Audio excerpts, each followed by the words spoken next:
In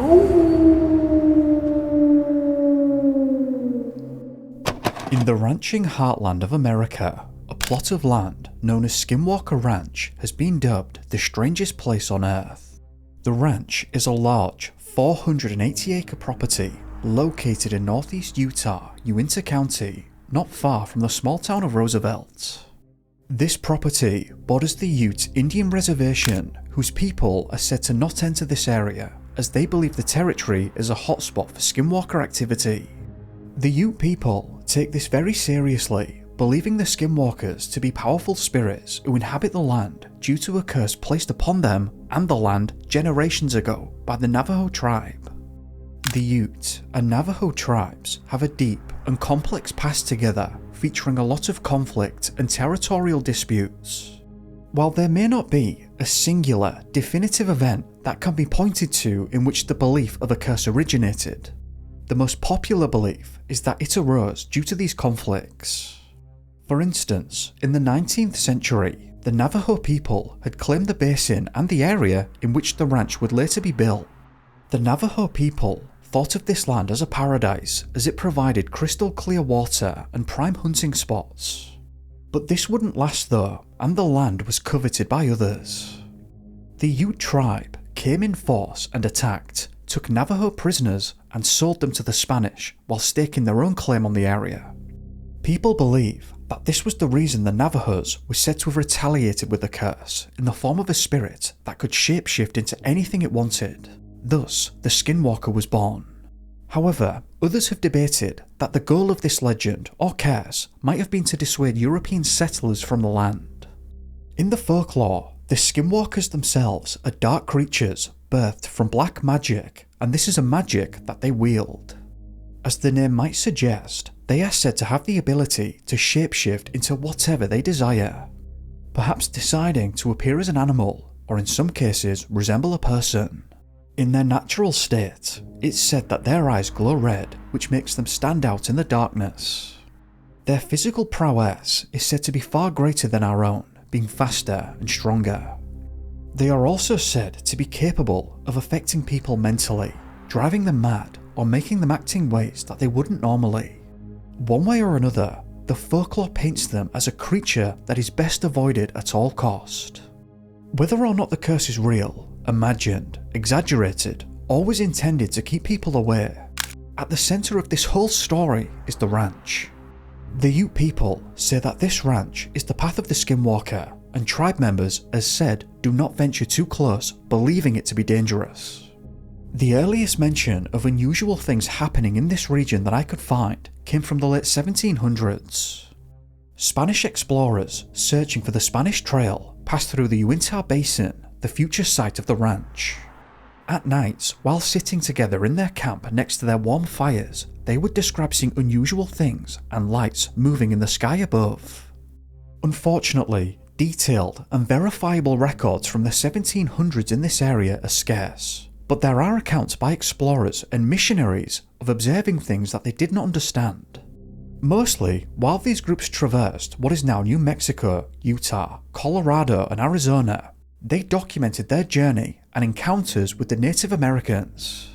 Among these accounts, there are occasional references to celestial phenomena like comets and meteors, but there are more unusual accounts of strange lights or things in the sky. For instance, in 1776, Father Escalante was part of an expeditionary group trying to find a land route from Santa Fe, New Mexico to Monterey, located on the coast of California. During a portion of this trip, they found themselves in Utah, and specifically the Uintah Basin, where Escalante reported seeing, and I quote, a strange fireball fly across the sky. I believe that most of these incidents were interpreted through a religious lens. The legend of this place didn't want to just remain in the past. Moving towards the present, in 1911, settlers in the area reported hearing strange noises in which they did not understand the point of origin. The sounds were described as large, distant, echoing bangs resembling the sound of thunder. At first, these sounds disturbed those in the area, but they became frequent, occurring through day and night all year round. Later, These sounds were thought to be as a result of layers of rock crashing against one another along the fault present there. Aside from that, the earliest accounts from the 20th century that I can find seem to begin in the 1950s and onwards. For instance, similar to Escalante's observation, in the summer of 1956, a description was given by a local that was quite reminiscent. Sandy Richmond stated that while to the east of Bridgeland, there it was observed that an orange ball, around 100 feet overhead, flew above a hill and down towards the river. It was said to be humming, and fast. This was around 30 miles or so away from the ranch. Some accounts vary slightly, but remain along these lines. For example, in mid-June of 1965, Brent D. Young of Dry Fork stated that he thought he saw a bright star in the sky, but then it got closer to him before flying away. There are many others of this type, but also those who have reported seeing something more detailed than just a light in the sky. From the 60s and onwards, there are incidents of particularly awful things occurring in regards to cattle and other animals, which I have a full video on the topic on my Patreon because it's difficult to go in depth on YouTube. But these incidents typically involve animals disappearing, then the body being found with odd qualities and circumstances sometime later. Again though, whether these incidents have a rational explanation or not, the Uintah County became a hotspot for this kind of unusual activity. Now, this brings us to 1994, when Gwen and Terry Sherman purchased the ranch from Kenneth and Edith Myers, who had owned it since the 1930s. At some point, as the Myers aged, they left the ranch to live elsewhere, essentially leaving it abandoned, though it was on occasion visited by members of the Myers family. Wanting to live a peaceful rural life, the Shermans felt that they could fix the place up to their liking, and so moved their family and livestock to the site. While they may have been hoping for a peaceful existence, given their later accounts that we'll get into, their time at the ranch was anything but peaceful. The Shermans had the ranch for 2 years before making the hard decision to leave. In their own words, they could no longer stand what was happening to them and their family at that place. During their ownership of the ranch, the Sherman family made some extraordinary claims of having been subject to highly unusual incidents. Terry himself already had a lot of experience raising cattle and believed this to be the perfect place, not only to raise them, but also his 2 children. On the very first day that the Shermans arrived at their new home, Terry was greeted by what he considered a very strange and unusual sight. Terry described that there were deadbolts on the doors and windows, as if to keep intruders out in the middle of nowhere. Some of the doors and windows had deadbolts on both the inside and out, and metal bars placed over the windows. Attached to their property were large chains that looked to Terry like they served the purpose of restraining heavy animals. His best guess was that the Myers must have positioned large guard dogs to the front and back of the property. What they were supposed to be guarding against, Terry wasn't sure, and said that it was something that confused him, but he set that aside and began unpacking. On the very first day that the Shermans took possession of the property, while unpacking, Terry and the rest of the family spotted what he thought was an enormous coyote or wolf in one of their pastures close by. To make matters even more bizarre, this wolf started to approach the Shermans. Terry said that it didn't appear aggressive and therefore felt it was tame and must have been owned by a local. According to the Shermans, this wolf was massive and it allowed the family to pet it, displaying no signs of aggression at all. Terry was just in awe at how big this thing was, and the family didn't believe that this was just a regular wolf. It was incredibly muscular and far taller than you'd expect for a wolf. That day, it had been raining quite heavily, and the Shermans described that it smelled of potent wet dog. After a few moments of awe, confusion, and wondering just what they were looking at, the wolf wandered over towards a livestock pen where it found an unsuspecting calf. This calf was curious and pushed his head between the coral bars, which is when the wolf struck, grabbing with its teeth and trying to force the calf through the bars. Terry and his son grabbed some nearby sticks and began hitting at the wolf, which probably wasn't the best idea, but thankfully it didn't turn against them. This didn't work out though, and the wolf was not fazed by the blows. Things immediately take a bizarre turn. Needing to handle this quickly before further damage was done, Terry told his son to retrieve his magnum. He opened up to the wolf with 4 rounds. Each round struck it from a closer distance until he was right up against this thing. The wolf seemed unfazed, he reported, but it did release the calf. It just stood there, watching the family. It made no attempt to run away or leave. Terry continued, using even greater firepower, but all the impact produced was a piece of tissue and hair from the creature. The wolf remained calm and trotted off across a pasture into a wet, brushy area. Terry and his son tracked the creature for over a mile away from the ranch, but he was unable to keep up with it and then lost it completely after watching it enter into a tree line. Despite this, the ground was wet and they could clearly see a direction of travel, but soon the tracks just came to an abrupt end and they could follow it no further. The pair didn't really know what to make of this, so they stuck around for a while, just looking before heading home, hoping that they'd scared it off for good and would be left alone. Upon returning home, the retrieved tissue apparently had a very strong odour, that of rotting meat. In the days to come after this incident, the family did see other canines on the property, but they didn't have another incident like this until some weeks later. This time though, it would be Gwen that was the recipient of the unknown. It was either the same creature as the one the family came into contact with on the moving day, or perhaps a similar one, but Gwen stated that she was inside her car when this thing walked up to her. She said that whatever it was so big that its back was parallel with the top of her window as it stood beside the car. She also said that this enormous wolf was accompanied by another canine that she could not identify. The Sherman family just wanted and hoped for normalcy to return, but these incidents were only the first of many that would disturb the family, and we've barely even scratched the surface yet. Over the course of the next 2 years, the wolves weren't the only things that bothered them. They were plagued with a range of strange occurrences that both they and neighbours had reported to the police. While driving into the ranch on a very bright afternoon, Terry and Gwen saw something in the distance chasing and attacking one of their horses. The description of this thing was that it was low to the ground, looked heavily muscled, perhaps weighing 200 pounds, with red curly hair and a bushy tail. From the distance they didn't know if it was some kind of hyena or another one of these canine-like creatures. Terry chased this thing down and got within 40 feet of it and said that it was so fast that it just vanished. Terry was shaken and upon inspecting the horse found numerous claw marks on its body and legs. Interestingly enough, a few months after this incident, it was stated that the wife of the deputy sheriff reported seeing a similar muscular reddish beast running across the property. Another visitor to the ranch had an ominous encounter in the middle homestead. This visitor, along with Terry and his son, said that they saw a large, blurry something moving through the trees towards the pasture, covering 100 yards in seconds. The account goes that this thing came upon the visitor quickly, and upon reaching him, let out a furious roar that was loud enough to be heard hundreds of yards away in all directions. The description of this thing was that it was nearly invisible, and the visitor stated that he was so scared and worked up over what happened that he grabbed a hold of Terry as hard as he could. The Shermans reported other such intense incidents with beings that they described as 9 foot and void-like in terms of the colour. In circles that are interested in such things, these beings are often referred to as shadow people.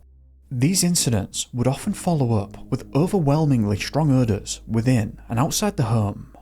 Not all of the incidents were as intense as the ones like that. Others were trickstery. For example, Terry and the family began noticing that certain items would go missing around the ranch. Items that you wouldn't necessarily expect to just go missing either, like heavy and large equipment. Terry apparently reported that a 70-pound post digger just outright disappeared after he'd placed it down, left the area for a few minutes, came back, and it was gone. Allegedly, this post digger was found sometime later 20 feet up in a tree. Similar to those in 1911 who heard the thunderous distant rumbling, the Shermans claimed to have heard what sounded to them like heavy machinery being operated beneath the ground. Though I suppose the earlier explanation of the fault line could perhaps explain such sounds. Others were just outright weird. It was stated that the Shermans had observed their pastures lighting up at night like a football stadium. They were quoted as saying that they'd seen shafts of light that seemed to emanate from the ground. These types of incidents would correlate with seeing strange lights in the sky, and on occasion they could see what these lights belonged to. The description given by the Shermans are reminiscent to descriptions given in the 50s, 60s and beyond in the area. Here are a couple examples of that. In the spring of 1956, a man by the name of Sam Bruff, 3 miles east of Roosevelt, or 23 miles east of the ranch, reported seeing a silver dome hovering and moving in the sky. He said that it was around the size of a small house and humming as it travelled. At the time, Sam was out hunting and was able to use a scope for a better view. He stated that he believed that he saw a person standing at a window in this dome.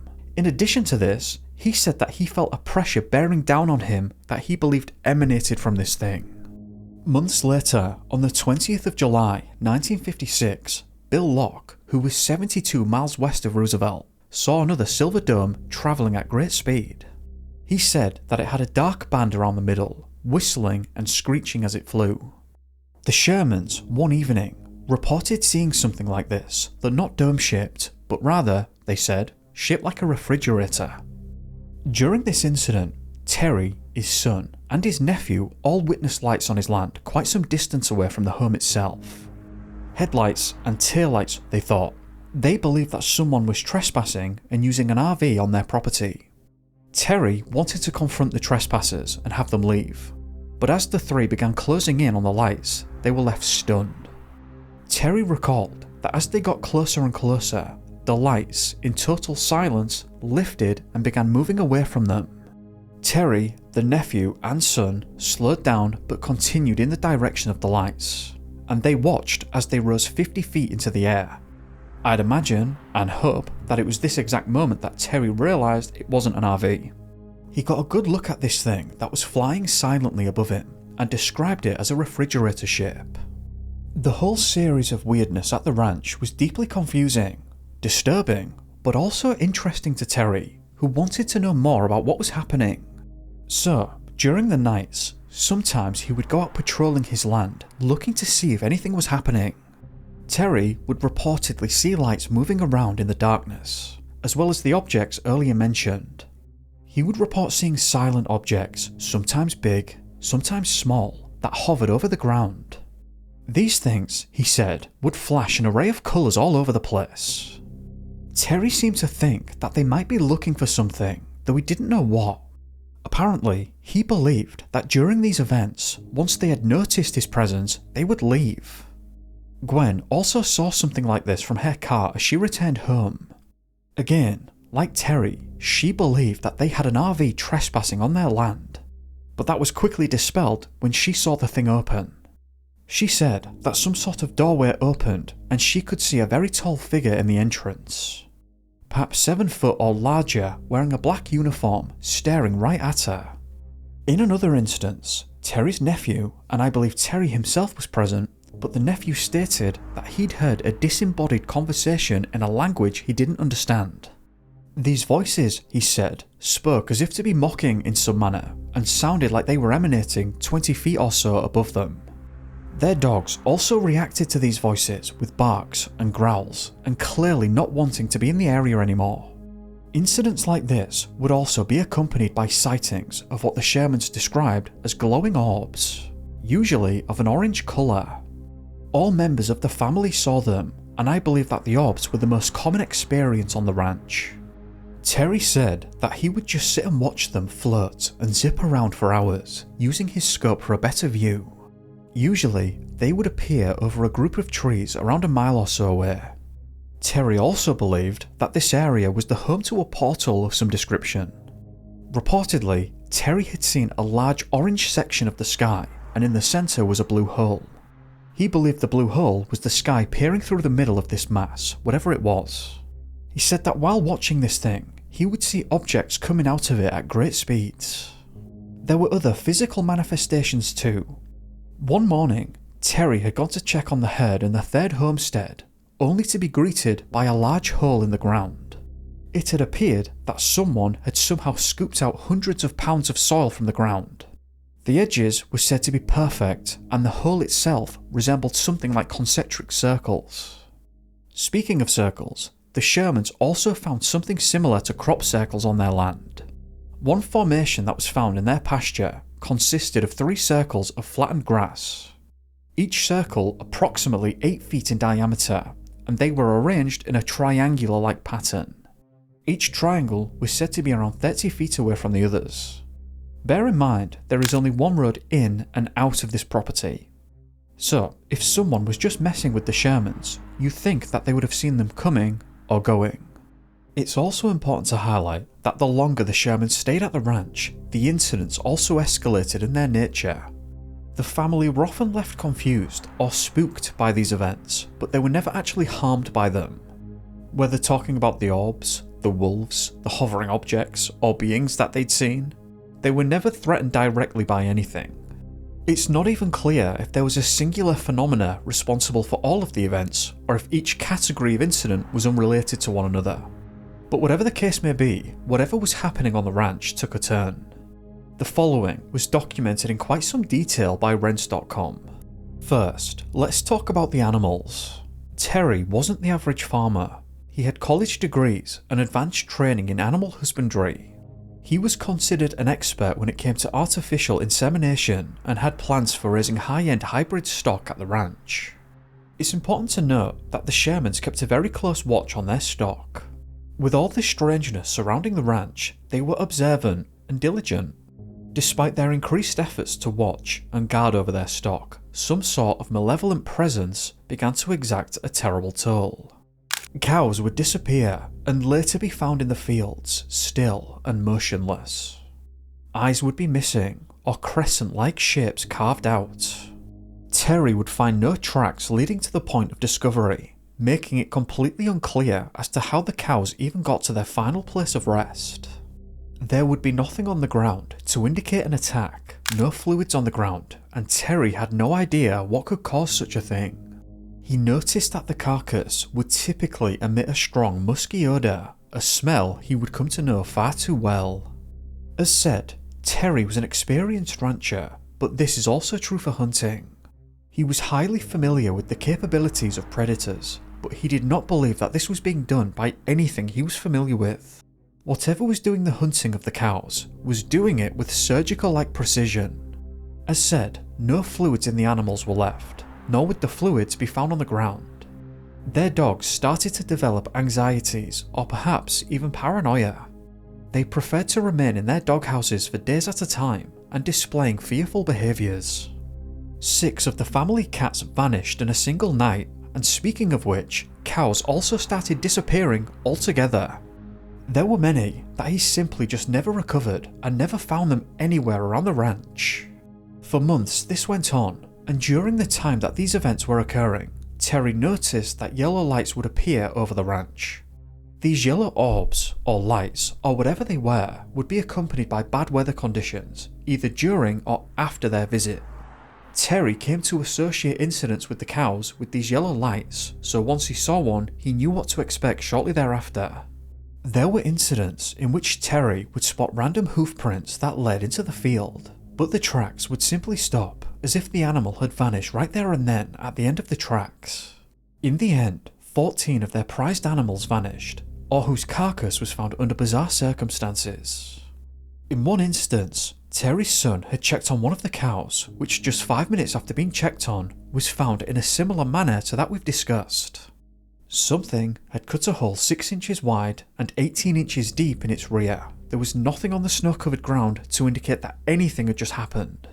On another date, Terry found another carcass, and this time noted a brownish liquid on the ground next to it. He described it as being gel-like and cold to the touch. Needless to say, but losing 14 expensive animals from the herd put the family in a difficult position and was leading to significant financial difficulties. Cattle are not inexpensive after all. One April afternoon, Terry and Gwen drove to a nearby town for supplies. As they left, they made a passing comment and had a short back and forth to one another about how much trouble they would be in should something happen to one of their prized bulls. Upon returning to the ranch around an hour later, all 4 of the bulls were missing from the pasture. The Shermans, immediately in a panic, began searching all over the property, but they couldn't find a trace of these bulls.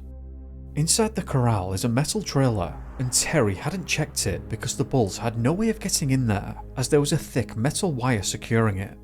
But sure enough, knowing that weird things tended to happen on the ranch, he checked it and all four were somehow inside, cramped in the small interior. Terry said that they appeared to be in a dazed or trance-like state, but once he'd made his presence known by calling to Gwen, they woke up and began thrashing around trying to get out. Soon after this took place, there was evidence present that the bars that held the trailer together had been magnetised somehow. It was also noted that it would have been practically impossible to get these four massive bulls together inside this small space. It was stated that they would have been panicked and maddened before you could get them inside. The magnetisation of the bars then apparently went away over the course of the next 48 hours. We've mentioned the orb sightings already, but it was actually one such incident involving the orbs that made the Shermans realise that it was high time to leave. They believed that the ranch was becoming more and more dangerous over time and that things were escalating. One evening in May 1996, Terry was outside with 3 of his dogs when he noticed a blue orb dancing around in the field not far from the ranch house. The orb was close to the ground and the dogs gave chase. Terry was unable to recall them. It was stated that this orb flew around just outside the reach of the dogs as they tried to jump at it, as if teasing them. It was stated that this orb led them further and further away from Terry and into a thick, brushy area that bordered the field. The orb and the dogs then went behind the tree line, and Terry said he heard terrible yelps, followed by a deafening silence. He called for them, hoping they would come back, but there was no response. Feeling it was too dangerous to follow them out into the brush in total darkness, Terry waited for the morning to go find them. Instead of finding the dogs, what he found were 3 round spots of dried and brittle vegetation. In the middle of each circle was a black, greasy lump. Terry came to the conclusion that his dogs had somehow quite literally been melted, or rather incinerated by something right there. The Shermans were conflicted. They had a lot of money tied up in the ranch, but it seems that with everything going on, they felt that financially it was only going to get worse for them if they remained there. That, and following the loss of their dogs, they realised it was time to leave, but the family also felt very conscious about passing the ranch over to an unsuspecting buyer or family who didn't sign up for the extra weirdness present. The final straw had been reached though, and it was time to sell, so the Shermans went public with the strange happenings at the ranch. Terry spoke to a reporter at Desert News, which was one of the most popular outlets in Utah at the time. While he did go public, he was also quite reserved at that time with the details he gave to Desert News. He knew full well that this was going to lead to ridicule and a total loss of privacy, but the family just wanted out and they wanted to leave ethically. So, in late June of 1996, Desert News printed the story, and as you might imagine, this drew a lot of attention to the property. People were showing up uninvited, wanting to investigate and hoping to see or experience something odd. While the Shermans rejected most of these visitors, he did allow some onto the property to have a look. It was reported that as time went on, he did have people of note visit or show interest in the property. The obvious one was Robert Bigelow, the founder of Bigelow Aerospace in Nevada. But apparently, or allegedly, I suppose, there were also military intelligence officers that had an interest in the sightings that the Shermans had seen in the sky. Specifically, the orbs and the objects that were described as refrigerators and other such shapes. Soon after putting the property up for sale, the Shermans were so desperate to leave that they sold the property at a loss to Robert, who gained ownership of the property on September 5th, 1996. Other parties were interested in purchasing the property, but the Shermans didn't want to put anyone through what they'd been through, and so chose Robert as he wanted to use it for the purpose of study and research. Robert is a billionaire real estate tycoon who has an interest in unusual phenomena. This interest is what sparked the creation of NIDS, the National Institute for Discovery Science. Dr. Colm A. Keller would lead the research team at Skinwalker Ranch under Bigelow. Keller was an Irish scientist with a PhD in biochemistry. This research group included Edgar Mitchell, who had famously walked on the moon. The team consisted of many professionals with backgrounds in all kinds of sciences, ranging from astronomy to physics and psychology, and others too. Present in the team was a healthy dose of skepticism and people who just wanted to understand what was going on at the ranch, whether real, exaggerated, or imagined entirely. The Shermans relocated to another ranch that actually wasn't far away from Skinwalker Ranch, about 20 miles away or so. A little surprising, perhaps. You'd think that if they went through these things, then they'd want to be many, many miles away. But with everything the Shermans had experienced, it seems that Terry wanted to know more and requested that he manage the actual ranch for the NIDS team. The team agreed, and Terry was able to remain there, caring for the animals and tending to the ranch. NIDS had been formed in 1995, a year before Bigelow took ownership of the ranch. The NIDS team were interested in incidents involving cattle, namely the strange events in which they would go missing and later be found under the circumstances we mentioned earlier. They also had a particular interest in sightings of objects in the sky, whether orbs or something else, much like the Shermans had described. So, from Robert's perspective, acquiring Skinwalker Ranch was probably too good of an opportunity to pass up. Interestingly enough, on the first day of the job for the NIDS team, they went around exploring and observing the property, getting a lay of the land, and while doing so, they came across cattle carcasses, precisely in the manner that Terry had described.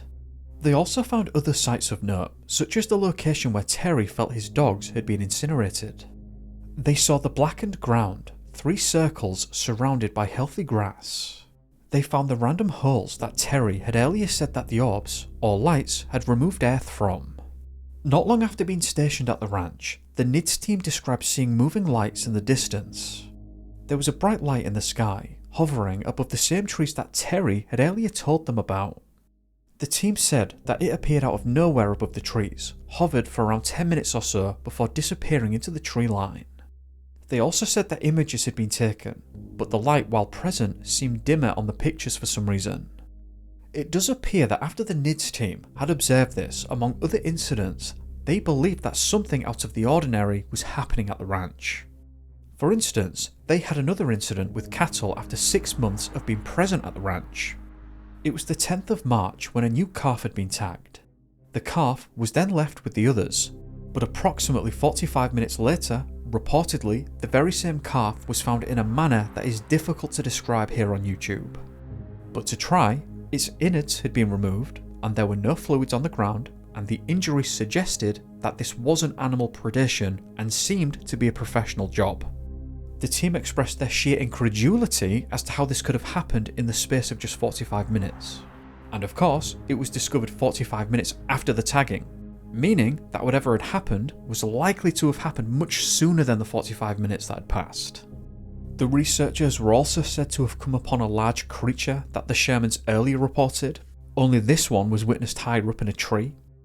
2 days after the calf incident, dogs on the ranch were heard making a fuss, so Terry and 2 members of the NIDS team, one being Keller himself, got in a truck to see what was happening. It was there that they saw this thing in the tree. Terry took a pot shot at it, which made it fall to the ground and flee away. It was then spotted again, and Terry made a direct hit from a distance, but they never found a carcass. From tracks they'd discovered, Keller stated that it appeared as though the creature was similar to a large bird of prey, stating that it had 2 claws of 6 inches in diameter. The NIDS team had another professional rancher come in to assist on the ranch.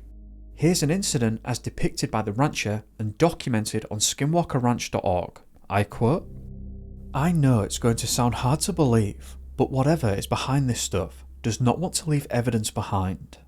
In July of 1997, the NIDS team set up 2 groups of video cameras on telephone poles, and they had a camera that was angled so it could see part of the field, as well as the other cameras. This was in an area in which a lot of unusual incidents had occurred, so they felt it was a good spot for them. Around a year later, the cameras would all come to be damaged. The wires on the cameras were torn out at one point, and the one camera that was facing them was on at the time, but there was nothing to indicate what had happened. The feed on the cameras all ended at about 8 PM, and reviewing the footage revealed nothing. Sherman's neighbours had been questioned by NIDS to see if they themselves had had any incidents to report. Specifically, one area of all this weirdness did crop up a few times. That being the unusual things happening to the cattle, and that the neighbours had experienced this too. It's important to highlight, however, that 4 of the neighbours did not believe a single word of the Shermans. This investigation by NIDS went on for 6 whole years, and it ended in 2002 after the incidents became less and less frequent. In fact, they stated the most active period on the ranch was right at the starting period up to a year or so afterwards. The most unusual incident they reported happened towards the end of August in 1997. At 2:30 in the morning, Jim and Mike, who were both a part of the NIDS team, saw something in the sky. They said that it was a yellow light above the property, just hovering and seemingly observing the property while they were observing it. Using a pair of infrared binoculars, Mike suddenly noticed that this light was emanating from what he described was something looking like a tunnel right above the ground. From this tunnel, he described a black silhouette of a person, or something similar, of around 6 feet in height. He said it came out of this tunnel and moved off quickly into the darkness. Jim, on the other hand, didn't see this, but did see the light above the property. Upon descending on the area, the pair stated that there was a sulphur-like odour lingering, and their nuclear anomaly detection and recording device found various radiation markers and then faded shortly thereafter. Although saying that this was the most unusual might be incorrect because they had another that occurred 2 months prior to August in June. At that time, an orb was spotted very close to Keller, less than 100 yards away. Keller was with another researcher and they described this thing as just bobbing around the place. It was late when this was occurring and they had access to some night vision binoculars and a powerful flashlight. The researcher with Keller then noticed that there was a huge black thing in the tree line ahead of them, heading in a northerly direction. This researcher then stated, and I quote, "It's got me, it's saying we are watching you." Keller was not able to see what the other researcher was referring to. I'd say that probably qualifies for the strangest spot. In any case, the NIDS effort at the ranch came to an end in 2004.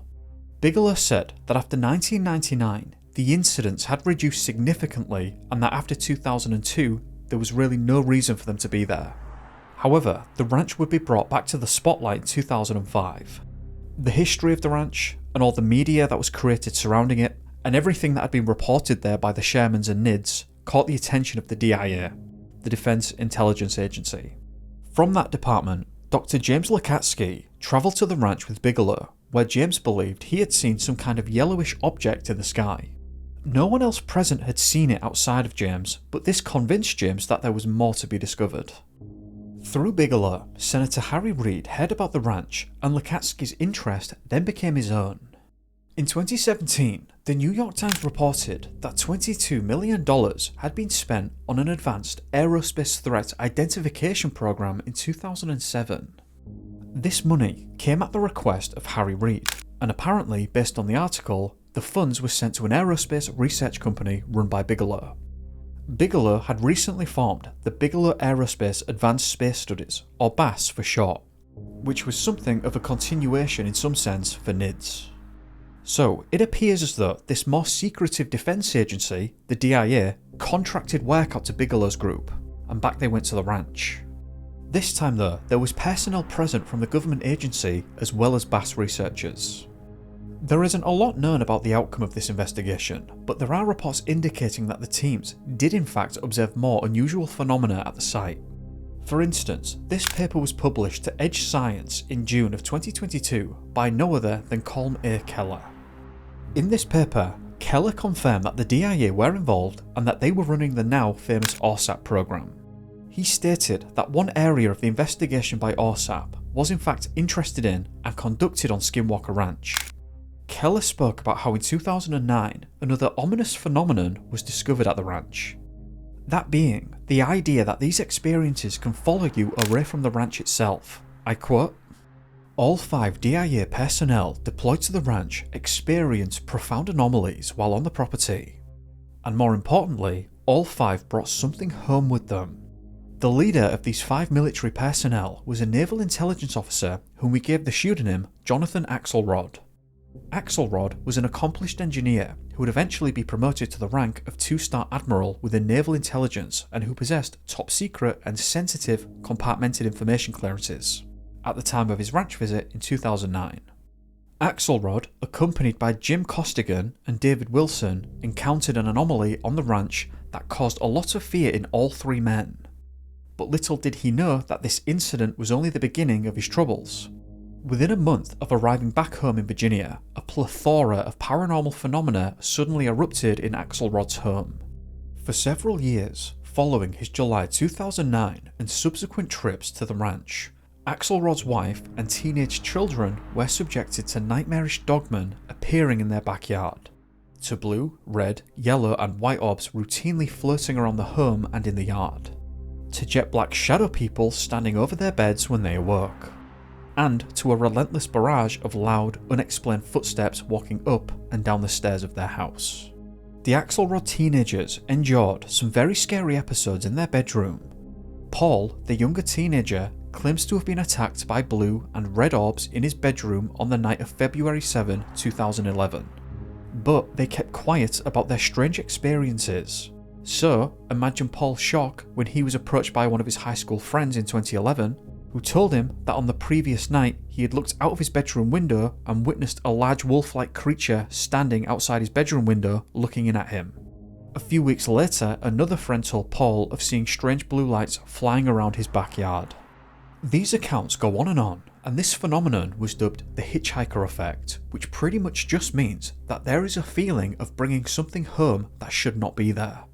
In his paper, Keller describes that various people who experience the hitchhiker effect in what should be the safety of their own home, after such horrible experiences, would experience some kind of negative health impact. Bigelow himself said that he had experienced this in his own home too, saying that it went on for years. Interestingly, it seems that a whole debate sprang up from this so-called hitchhiker effect. Those who experienced it thoroughly believed that there was some kind of presence or just something that was causing this and had followed them home from the ranch. Other researchers not a part of this group brought up the idea of social contagion and said that is what is likely to have occurred here. For those that don't know, a social contagion refers to the process in which attitudes, behaviours or emotions spread throughout a group. So the idea being that once one member felt something had happened, then someone else related to it in some way, perhaps incorrectly identifying their own experience as being the same as theirs, and then so on, until everyone believes that they'd been subject to the same experience, or the hitchhiker effect in this case, I suppose. Obviously, from the perspective of you and I suppose it's basically almost impossible to fathom the difference. Could there be some kind of phenomenon happening that is rare and that the public just has very little, if no familiarity with? Sure, I suppose so. But we also know that social contagion happens too. There are famous cases spanning back centuries ago in which people just started dancing and couldn't stop. And they literally danced until they passed away of dehydration and other such things. In this instance, I suppose, it's viewers' discretion as to how they see it. Now, throughout this video, I've covered the incidents as they were presented to me through various sources, articles, books and the like. But there is a lot of skepticism to be had too. For example, the Myers family was mentioned earlier, who were the original owners of Skinwalker Ranch in the 1930s, although it wasn't called that then. In this book, written by Frank B. Salisbury, a plant physiologist who gained his PhD from the California Institute of Technology, Frank found himself in contact with Garth Myers in 2009. Garth was the brother of Kenneth Myers, one of the previous owners of the ranch. Garth had worked on the ranch for 3 summers when he was a teenager. Kenneth sadly passed away at the age of 86 in 1987, and Edith passed away in 1994. The ranch then fell to Garth and his sisters, who negotiated the sale, I believe, to the Shermans. When Frank mentioned to Garth about the concentration of unusual incidents that happened at the ranch, Garth vigorously denied the claims. He said, "I can tell you unequivocally that up to 1992, there had never been and there never were any signs of any of the phenomena as described by the Shermans. The ranch was vacant for about 2 years after Edith entered a rest home. I went to it occasionally just to check out the home, then we sold it. I don't know what happened while it was vacant, but I don't think anything went on. There was nothing, unequivocally, absolutely nothing that went on while she and my brother lived there." Garth told Frank that he even had a conversation with Robert Bigelow himself. He said, Bigelow called me on the phone and wondered why we hadn't told anybody about the lights and objects in the sky and such. I told him they didn't get there until the Shermans got there, and he said they were coming there and you had dogs keeping the people away. And I said all they had at most were 2 dogs, and the last time my sister-in-law lived there was with a 3-legged dog, and part of that time was with no dog at all. And there was none of that stuff. And he said, "Oh, you're just not telling me the truth." I said, "If you don't believe it, I guess we don't need to talk anymore." And that was about it. Frank also questioned Garth about the heavy-duty locks and chains present on the property, and Garth said it was simply not true and that they were not there. So, what are we to think about all this? Well, clearly, the Myers didn't believe a word of it as they themselves hadn't experienced any of the incidents. But on the other hand, the Shermans vehemently believed that something completely out of the ordinary was happening on that ranch. It's also not as if the incidents just stopped when Nids arrived, and Bigelow's team certainly believed that they had experienced unusual things at the ranch too. Now, let's be honest though, the evidence that has been collected from the ranch has mostly been minimalistic and probably not all that useful for scientific purposes. We have low quality photos, videos, and strange instrument readings. Despite that though, the NIDS team, the Bass team, and the folks from the DIA all had their own sightings and experiences, both at the ranch and later at their own homes, through what was dubbed the hitchhiker effect. Of course, it's not clear that all evidence was made publicly available. As said, the DIA and their ORSAT program was far more secretive than NIDS. Perhaps there is further evidence that we're just not privy to. But from what is available, there isn't any hard evidence. But there is a lot of witness testimony from a lot of people involved at the ranch. But not only those who were directly involved at Skinwalker Ranch, but neighbours of the ranch also reported unusual things happening too. And let's not forget, there were many people that were totally unrelated to the ranch in Roosevelt and other nearby places claiming that they had seen unusual things in the sky in the 50s and onwards. On the other hand, and as said before, we have 4 of the neighbours to Skinwalker Ranch who thought the whole thing was total rubbish, meaning realistically that they cannot have seen or experienced anything at all. Could it have been that things were happening but the Myers and others had just been oblivious to it all? John Garcia, another neighbour of the ranch, stated that he saw a reddy orange object on their land and that it was about the size of a house, which was when the Myers were still there. He claimed that while he saw it, the Myers weren't aware of it, but it's not clear why he wouldn't have mentioned it to them in conversation. Perhaps he thought it would have made him look nuts, which is fair. Though you'd think that if things like that were happening, the Myers would have noticed over the years, surely. From the Sherman's accounts, it's not as if the incidents were hidden. It's not really clear why these things would only begin to occur when the Shermans took possession of the ranch. Though they were not taken for liars, and they certainly didn't seem dishonest to the research groups, at least as far as I'm able to ascertain. It also seems like they would have had to have been incredibly good at lying to cause all the fuss, including the DIA spending $22 million on absolutely nothing. The Shermans also lost money on the property because to them, they felt like they wanted to do the right thing and not hand it off to someone that was unsuspecting. So perhaps, at the absolute very least, the Shermans truly believed that something was happening. So, if the Shermans weren't lying, and I suppose in some sense, given everything else that happened with the research groups, they didn't seem to be, where else can you even go with this? Was it as a result of hallucinations? It's not clear what might have caused that, especially since there were so many people reporting things in the end. Perhaps social contagion, as argued before. I'm not sure how it could have been a hoax by the Shermans, as that would have involved fooling various research teams, and I'm not sure exactly how they would have gotten away with that, or even what methods they could have used to present the phenomena as it was. Was a third party responsible? Allegedly, Terry was said to have suspected that a lot of this was being done by the US government, or more specifically, the military. Though the reason why they'd be pranking or messing with ranchers isn't clear. In the end, there really isn't a clear answer to this.